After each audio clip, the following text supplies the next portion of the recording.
오늘은 좀 시작하기에 앞서서 그림 하나를 보면서 좀 시작을 하려고 하는데요. 네, 그림 보이시나요? 네, 문제. 오랜만이네요. 이 그림을 그린 작가의 이름은 무엇일까요? 아이고야. 렘브란트 정답입니다. 나오십시오. 네, 오랜만에 이제 박수도 안 쳐요. 네, 바로 아시네요. 이거 어떻게 맞추기 어려웠을 텐데. 보기까지 준비했는데 보기가 좀 의미가 없어졌습니다. 네덜란드의 대표적인 화가라고 하면 두 명의 화가가 있습니다. 한 명이 이 자신의 길을 자르고 자화상을 그렸던 아시죠? 고흐. 네, 고흐가 있고 오늘 이 그림을 그린 렘브란트라는 화가입니다. 렘브란트가 유명한 데는 좀 여러 가지 이유가 있는데요. 그 중에 하나가 이 성경의 이야기들을 자신의 그림에 많이 이렇게 그려놨다고 해서 굉장히 유명한 화가입니다. 그렇다면 오늘 이 렘브란트가 어떤 내용을 지금 그려놓은 것처럼 보이는가요? 바로 오늘 읽었던 우리 말씀이죠. 우리가 너무나도 잘 알고 있는 탕자의 귀향이라는 이야기입니다. 이 이야기는 너무나도 유명하기 때문에 믿지 않는 사람들도요 많이 인용되고 또 많이 회자가 되는 이야기이기도 합니다. 이 탕자의 이야기를 담겨져 있는 이 누가복음 15장에는요 총 3가지의 비유가 있는데요. 첫 번째는 잃은 양을 찾은 목자의 비유, 그리고 두 번째는 잃은 드라크마를 찾은 여인의 비유, 그리고 마지막으로 오늘 본문인 잃은 아들을 되찾는 아버지의 비유가 있습니다. 이 비유들은요 이 제3개의 복음서, 본관복음이라고 하죠. 마태, 마가, 누가에 다 등장을 하는데 이 별명이 있어요. 이 제3복음서의 심장이다 라고 할 정도로 굉장히 중요한 비유이기도 합니다. 왜냐하면 이 예수님께서 왜 이 땅에 오셨는지를 분명하게 밝혀주고 있는 본문이기 때문이죠. 오늘 왜 그런 말씀을 하시는지 좀 말씀을 통해 한번 살펴보도록 하겠습니다. 오늘 이 본문을 보면요 3명의 등장인물이 등장합니다. 한 명 누구죠? 아버지가 등장하고요. 그리고 첫째 아들과 둘째 아들이 등장을 하게 되죠. 이 3명의 인물들을 중심으로 어떤 일들이 벌어지는지 우리 좀 차근차근하게 살펴보도록 하겠습니다. 11절 12절을 보시면 또 이르시되 어떤 사람에게 2 아들이 있었는데, 첫째 아들과 둘째 아들이겠죠. 12절을 보시면 그 둘째가 아버지에게 말하되 아버지여 재산 중에서 내게 돌아올 분깃을 내게 주소서 하는지라. 아버지가 그 살림을 각각 나누어 주었더니.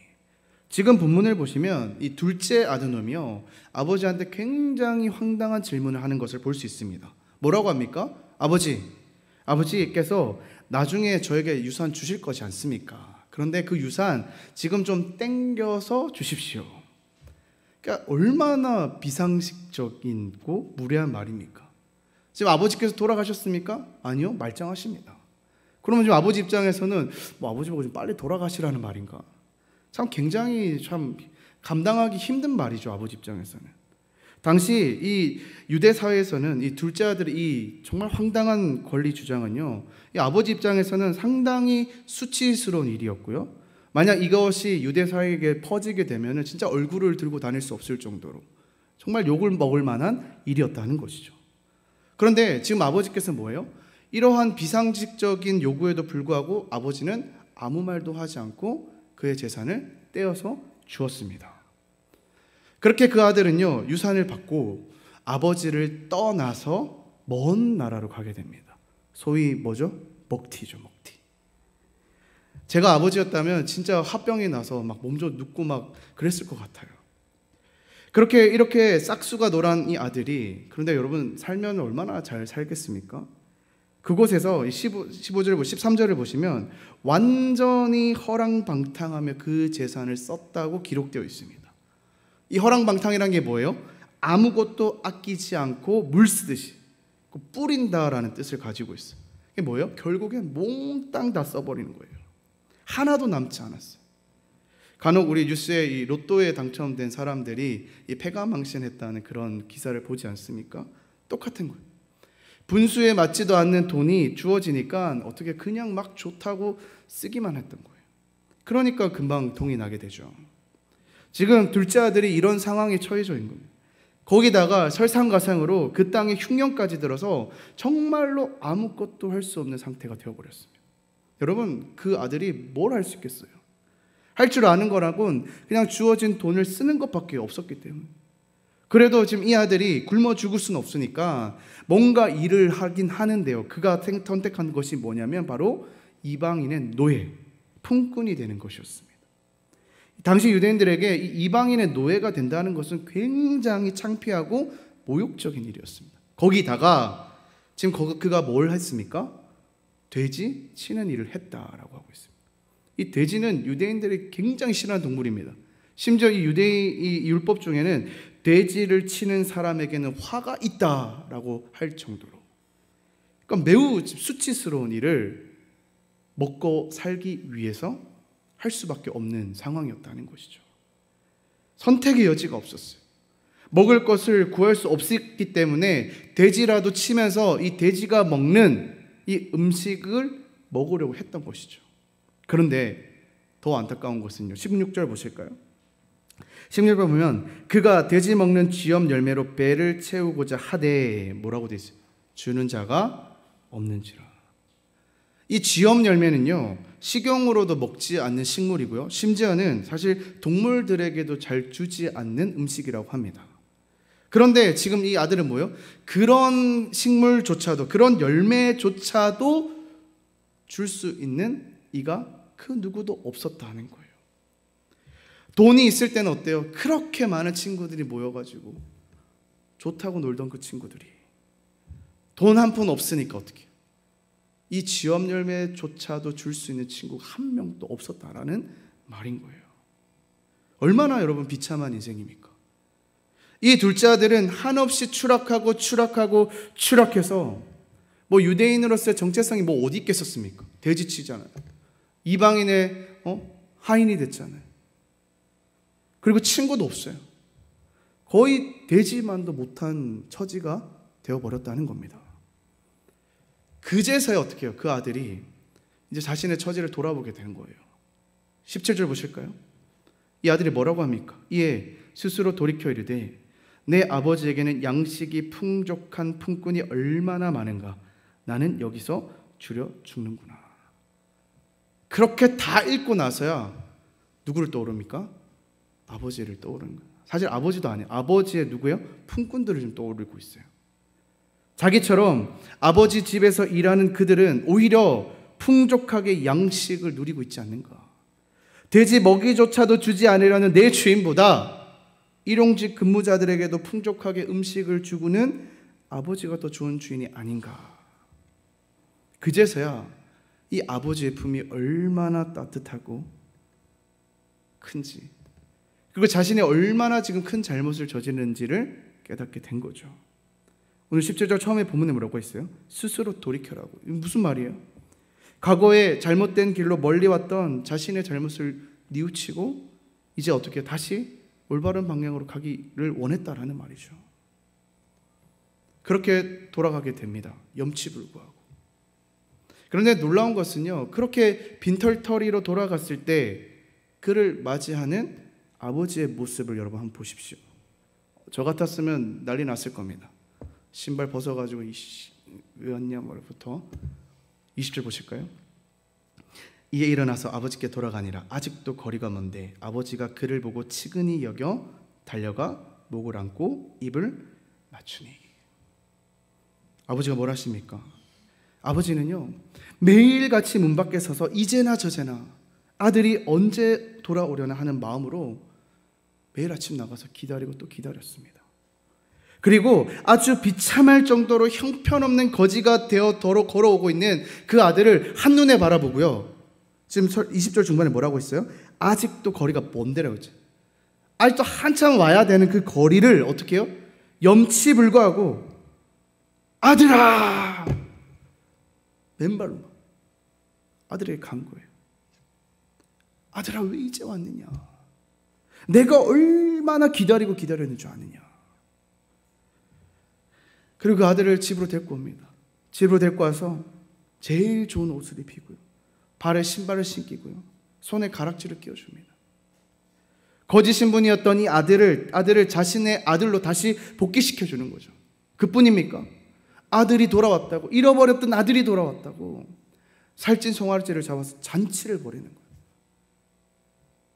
그리고 아들이 돌아왔다. 아들의 귀환을, 아들의 회복을 선포합니다. 많은 이들에게. 여러분이 오늘 둘째 아들의 이야기를 통해서 우리들에게 무엇을 말씀해 주려고 하시는 것 같아요? 사랑하는 여러분, 우리는요, 이 하나님 안에, 예수 그리스도 안에 있을 때 가장 풍족한 삶을 살 수 있습니다. 예수 그리스도의 십자가 사랑의 은혜가 우리 가운데 흐르고 있다면, 그 하나님 아버지의 무한한 사랑이 우리 가운데 흐르고 있다면, 여러분, 그보다 더 좋은 게 있을까요? 그래서 여러분, 그래서 그것을 사모하면서 오늘 이 예배의 자리에 오지 않았습니까? 그런데 속상한 것은 뭐예요?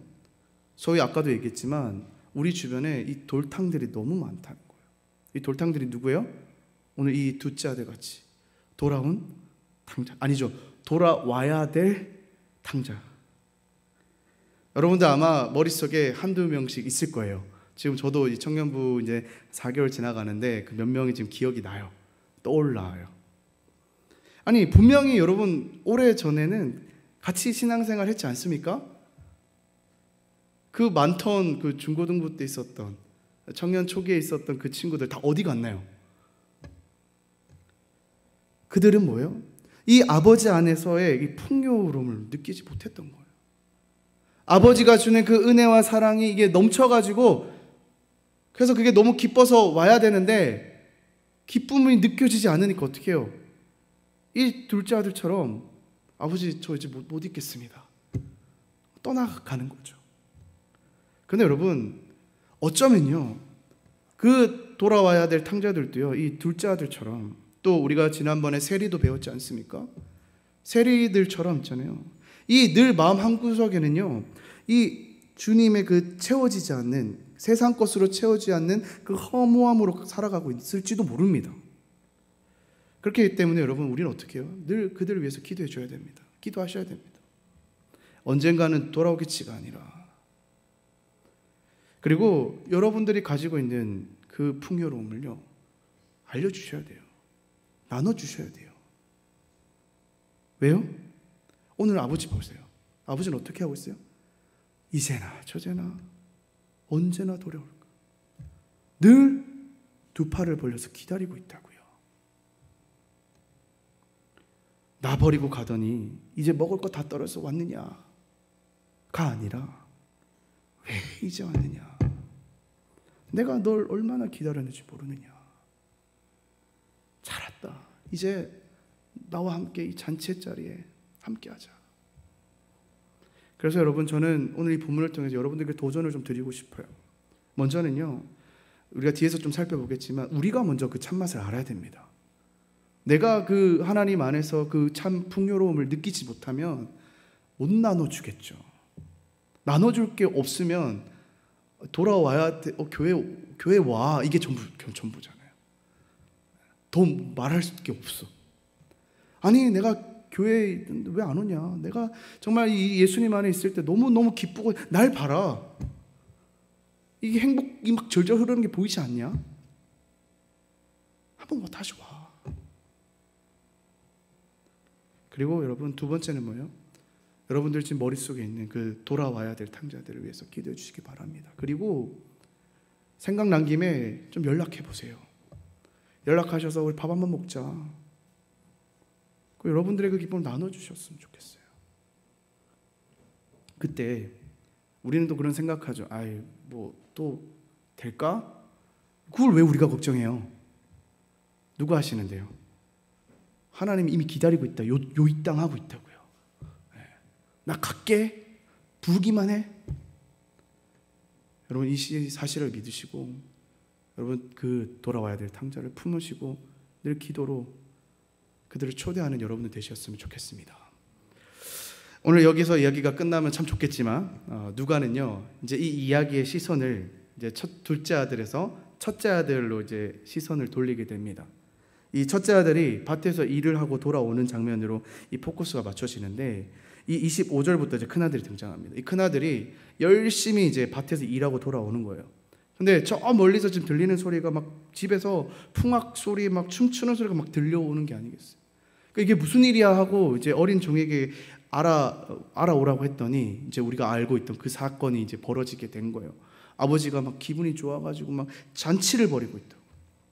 그 얘기를 듣는데 이 첫째의 반응이 어떨까? 한번 28절을 보실까요? 그 얘기를 듣고 이렇게 해요. 그가 노하여 들어보자 하지 아니하거든 아버지가 나와서 권한대. 뭐라고 합니까? 그 소식을 듣고는 열이 막 받쳐가지고 막 난리가 나. 지금 뭐 하는 거냐? 난 안 가겠다. 아버지가 그걸 보고 들어와라 너도 함께 하자고 했는데도 뻗팅기고 있어. 여보는 왜 그랬을까요? 이 화가 난 첫째 아들은 아버지께 이렇게 얘기합니다. 29절 보실까요? 아버지께 대답하여 이르되 내가 여러 해 아버지를 섬겨 명을 어김이 없거늘 내게는 염소 새끼라도 주어 나와 내 벗으로 즐기게 하신 일이 없더니. 여러분 지금 이 첫째가 왜 화나는지 보이시나요? 지금 첫째 아들은요 동생도 동생이지만 지금 아버지께 지금 화가 나 있어요. 왜요? 물론 나름 이유가 있어요. 지금 큰아들은 이 작은 아들과 대조적으로요 이 아버지를요 아버지 곁에 떠나지 않고 곁에서 아버지를 늘 섬겼습니다. 하지만 이 큰아들의 이 같은 순종의 행위에도 불구하고 아버지는 이 큰아들을 위해서, 큰아들의 친구를 위해서 이런 잔치를 한 번도 벌여준 적이 없었던 거예요. 그런데 저 불효자 같은 놈, 아들 같지도 않은 놈이 왔더니 뭐예요? 자신에게는 해주지 않았던 그 잔치를 이제 벌여가지고 난리를 치고 있다는 거죠. 그 모습이 딱 너무 화가 난 거예요. 30절 보세요. 아버지의 살림을 창녀들과 함께 삼켜버린 이 아들이 돌아오매 이를 위하여 살찐 송아지를 잡으셨다. 이 직역한 뭐냐면 당신의 재산을 창기와 더불어 집어삼킨 당신의 이 아들이 뭐길래 나에게는 한 번도 베풀어주지 않은 잔치를 베푸르십니까? 쟤만 아들입니까? 나는 아들 아닙니까? 그러면서 지금 큰아들이 단어를 뭐라고 하냐면 이 아들이라고. 이 아들 호칭을 쓰고 있고 지금 뭐예요? 자기 동생으로 얘는 인정할 수 없는데 지금 성 긋고 있는 거예요. 그때 아버지께서 그 얘기를 듣고 이 큰아들이 이렇게 얘기합니다. 32절 보실까요? 이 내 동생은 죽었다가 살아났으며 내가 잃었다가 얻었기로 우리가 즐거워하고 기뻐하는 것이 마땅하다 하니라. 아버지는 지금 이 큰 아들이 쓴 용어를 이렇게 바꿔주세요. 뭐라고요?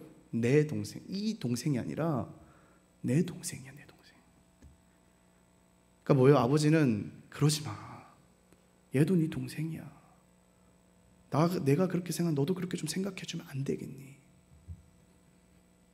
자, 우리는 이 시점에서 예수님께서 왜 이런 비유를 누구에게 말씀하셨는지를 좀 한번 살펴볼 필요가 있습니다.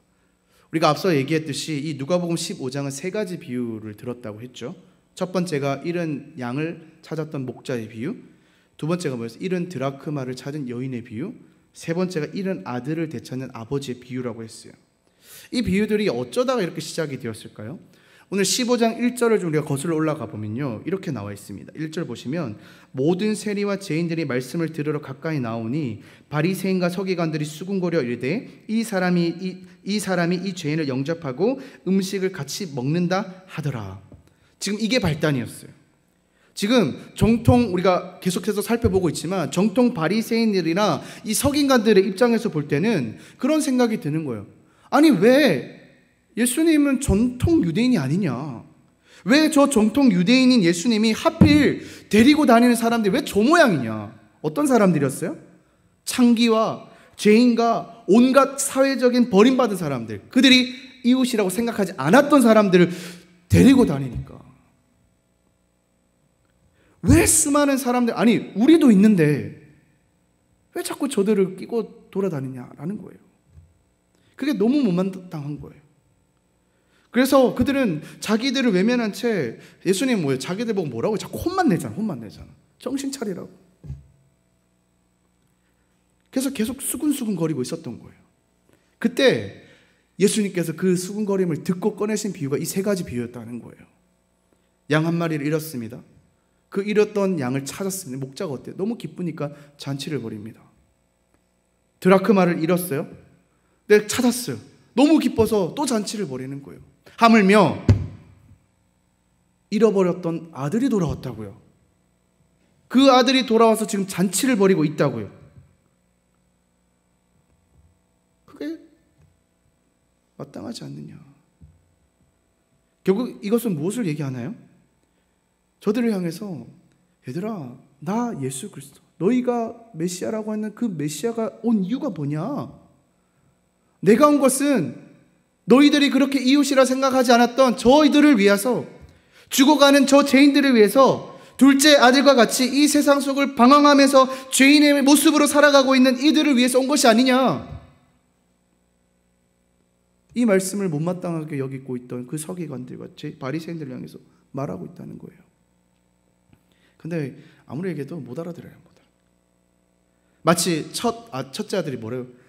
저것은 내 것인데 왜 저 아들 같지 않은 놈이 왔다고 잔치를 벌이느냐. 지금 아들 이 구조 속에는 뭐예요? 둘째 아들은 유산을 가지고 갔잖아요. 그럼 아들은 뭘 생각하고 있었을까? 이제 이 재산은 아버지 돌아가시면 내 거다. 내 거였거든요 지금. 근데 지금 내 거 가지고 지금 잔치를 또 하고 있으니까 이게 막 베베 꼬여 있는 거예요.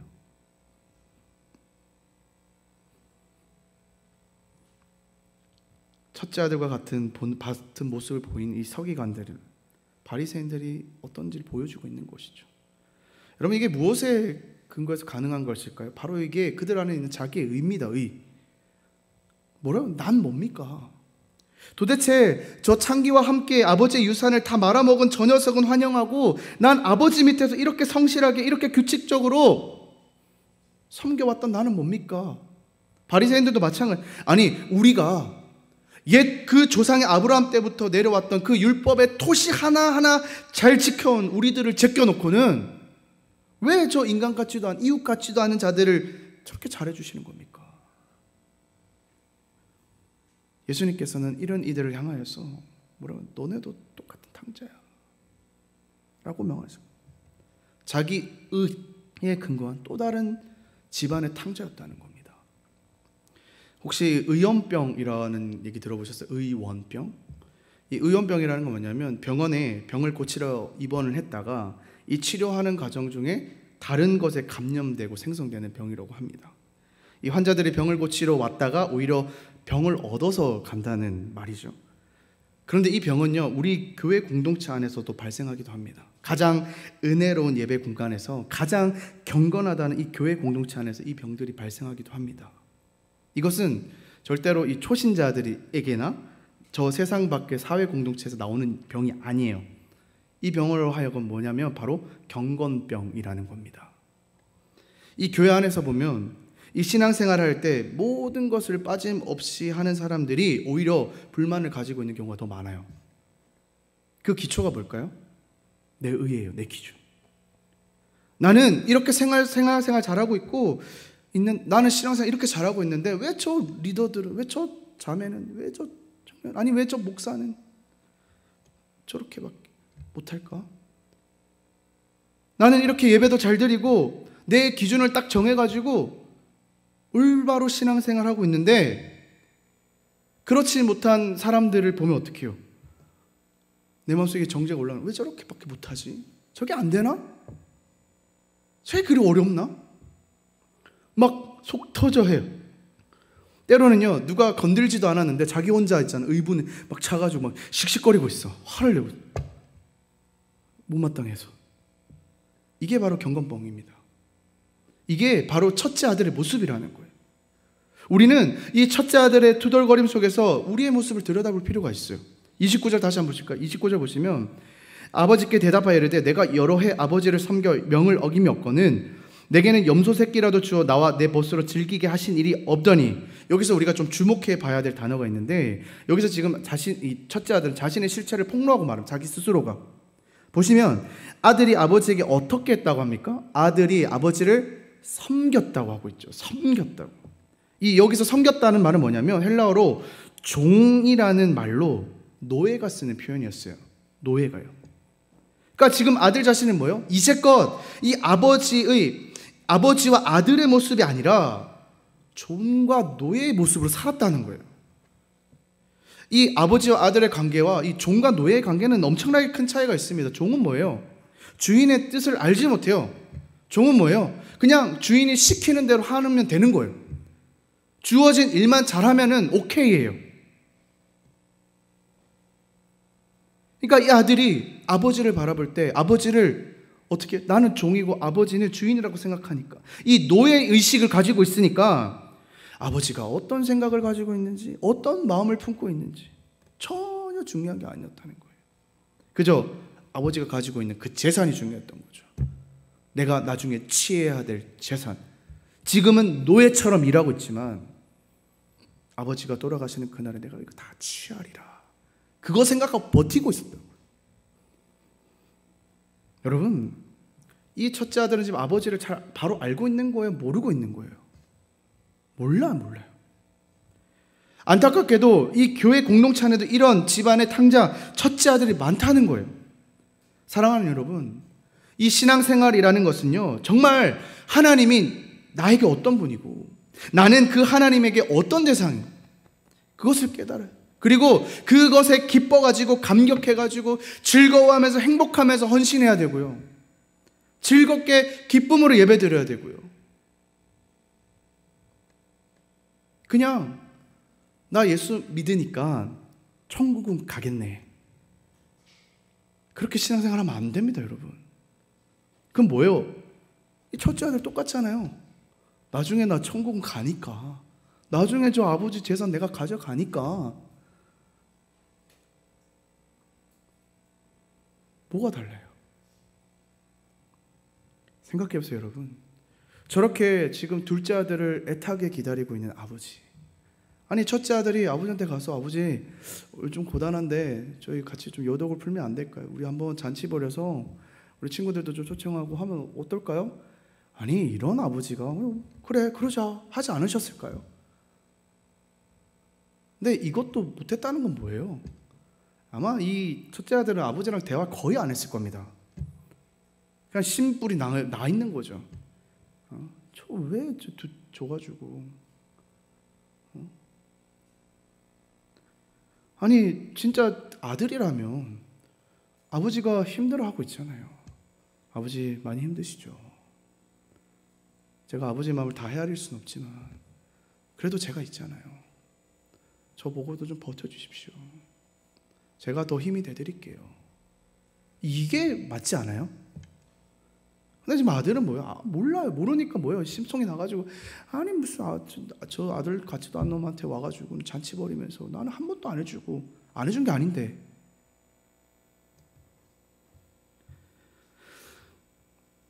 아버지가 어떤 마음인지 알았더라면 오히려 둘째 아들이 왔을 때 어떻게 해요? 왔다고? 아버지처럼 똑같이 했을 거예요. 왜 이제 왔냐?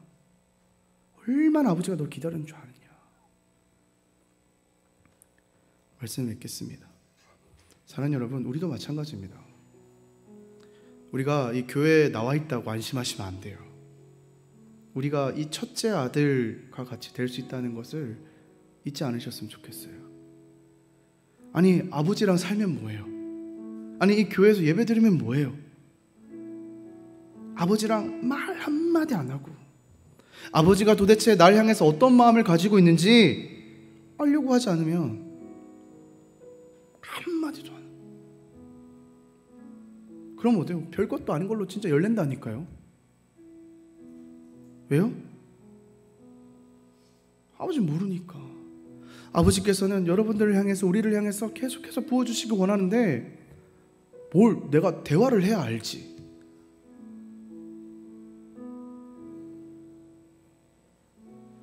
아니, 다른 청년들이 좀 옳다면 어때요? 그러면 우리가 오히려 더 다가가서 아버지 마음처럼 안아줄 수 있잖아요. 저 왜 저러냐 이렇게 할 필요가 뭐가 있냐는 거예요. 근데 왜 그럴까요? 우리도 아직 그 하나님의 아버지의 그 사랑을 잘 모르기 때문에, 내가 그 참맛을 아직 알지 못하니까, 뭐 전도는 고사하고, 내가 여러분들이 여기 왔을 때 기뻐야 되지 않아요? 일단은 여러분들이 그 하나님의 사랑에 막 푹 빠져가지고 살아야 되잖아요. 오늘 아버지께서는 이렇게 얘기하십니다. 31절 보실까요? 아버지가 이르되 뭐라고 해요? 예, 너는 항상 나와 함께 있으니 내 것이 다 네 것이야. 여러분 믿으십니까? 다 여러분 것입니다. 사랑하는 여러분, 첫째 아들도 좋아요, 둘째 아들도 좋아요. 이왕 아버지 품에 왔다면, 이 교회에 나왔다면 아버지의 종이 아니라 자녀가 되었으면 좋겠습니다. 우리 아버지는 아무런 자격 없는 우리를 주님의 보좌로 불러주셨어요.